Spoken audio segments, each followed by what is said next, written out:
Now let's talk about guns and gay marriage and taxpayers funding abortions and legalizing marijuana. Let's start with that. I personally think it's a very bad idea. You're against marijuana legalization? Oh, yeah. Drugs are a scourge in this country. I don't think federally we need to legalize it. I don't think states should be legalizing it. What happened in Colorado, legalizing marijuana? A big mistake. I think they're dead wrong, and if I was president of the United States, I would enforce the marijuana laws in the state of Colorado. Governor Christie says, what, he'd have the feds march tanks into Colorado?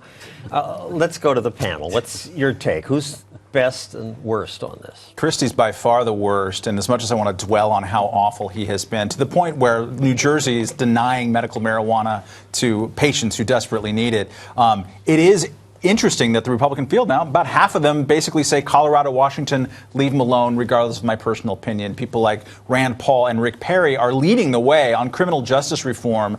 They're taking away lots of bits of the drug war. Texas dropped its prison population by 10% and crime went down 18%. Rick Perry will tell you that, hey, you know, in Texas we're closing prison, in California they're building them. I'll take a candidate who says, as Cruz does, he makes a constitutional argument and says, look, they're supposed to be laboratories of democracy, and while I don't think that's the greatest idea, I'm happy to let Colorado and Washington experiment. It's one of these issues that the left and the right ought to be able to get together on. Right? I mean, we could save some money for the conservatives. We can let people get stoned for the liberals and the people in the middle. Actually, maybe some of the conservatives would like that part too. No, but I mean, it's just, frankly, I think I'm a little sad that it hasn't gone further. And Rand Paul's a perfect example. He knows this is right, and he ought to step up and do it.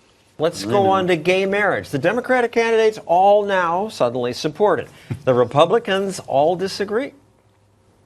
I have always said that government shouldn't discriminate, and so I have been in favor of civil unions for a long time. Marriage is between a man and a woman. Define marriage as the union of one man and one woman.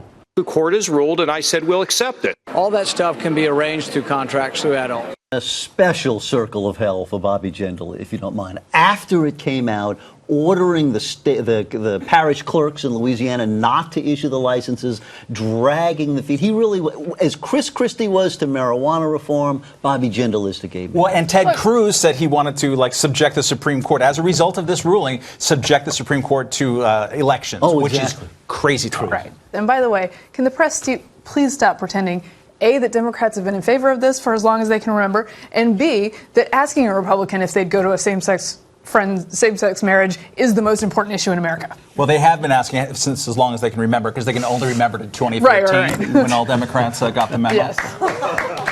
And just to add to Marco Rubio, he opposed gay adoption, saying, oh, we're not going to have another social experiment. And I believe Jeb trouble. Bush has been on the other side of that issue and spoken strongly about it. Let's go on to taxpayer-funded abortions. You've probably seen some of those undercover videos showing Planned Parenthood workers callously talking about selling fetal tissue. Every Republican candidate has pledged to defund Planned Parenthood. Does it upset you, Ellis? Well, it's terrible. Research that is possible with this fetal tissue saves lives. If you're right to life, don't you want to save those lives? And Did you watch the videos? Have you watched any of the videos? You can't defend everything that every clerk does, but the basic policy is right. We ought to get out there and cure the people who are suffering from all those terrible diseases. Yeah, that's an easy thing to say when you're not actually watching the video and the way they talk about. You know, appendectomies are gross. I mean, all medical stuff all makes you want to put your finger in your ears. All right, you said it, not me. Aside from that, why must taxpayers fund it? I mean, they don't. They do. We give money to Planned Parenthood, and some of that money goes for abortions. I think abortion should be legal in most cases, but some people consider it murder. Why should they have to fund it? One rich liberal could pay for all those abortions with a donation there. We have to have the argument about us being a democratic society, and sometimes we have to support things we don't like. I remember some wars where that issue came up in, right? Well, which is bad. Big government by itself is definitionally offensive. When the government is doing a whole lot of things, it will do things to offend your values. You won't like. Listen, if we're going to live in a democracy, right, sometimes we're going to have to swallow things that we don't like. And boy, I hate it when it happens to me.